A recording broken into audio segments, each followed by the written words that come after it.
So hello everyone, welcome back to my channel. Today we'll be starting off with the section 4.8, which is named as appropriation of payments.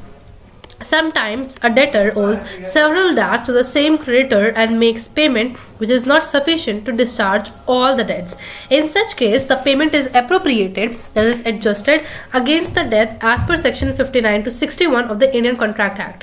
मान लेते हैं एक debtor के पास बहुत सारी dates हैं एक सेम क्रेडिटर की, ठीक है। अब क्रेडिटर पेमेंट करता है बट वो पेमेंट सफाइस नहीं है पूरी डेट को क्लियर करने के लिए, तो वो उस की हुई पेमेंट को कैसे अप्लाई करेगा अपनी डेट्स को डिस्चार्ज करने में, वो हम करते हैं as per section 59 to 61 of the Indian Contract Act. Now, application of payment where debt to be discharged is indicated as per section 59, where a debtor owing several distinct debts to one person makes a payment to him either with express intimation or other circumstances implying that the payment is to be applied to the discharge of some particular debt. The payment, if accepted, must be applied accordingly.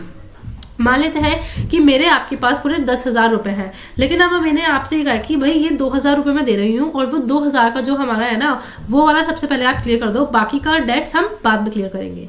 तो जब मैंने आपको specifically बोला है सिर्फ 2,000 वाले date को clear करने के लिए, तो आप उसे ही क्लियर करेंगे।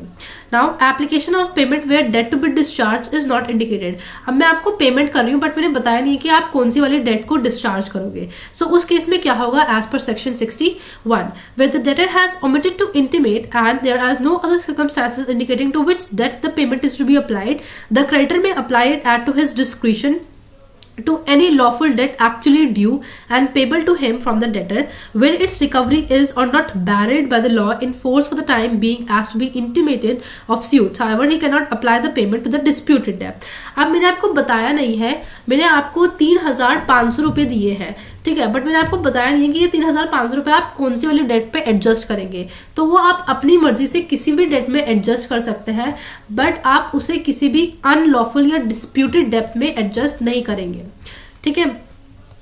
The next point says application of payment where neither party appropriates. Where neither party makes any appropriation, the payment shall be applied in discharge of the debts in order of time where they are not barred by the law in force or the time being as the limitation of suits. If the debts are of equal standing, the payment shall be applied in discharge of each proportionately. ठीक है, limitation act के according अगर आपकी date buried हो जाती है, अगर आप 3 साल तक उसकी पेमेंट नहीं करते हैं और 3 साल तक उसकी पेमेंट आप मानते भी नहीं है, तो 3 साल बाद जो है ना वो आपकी डेट बैरिड हो जाती है as per the imitation act.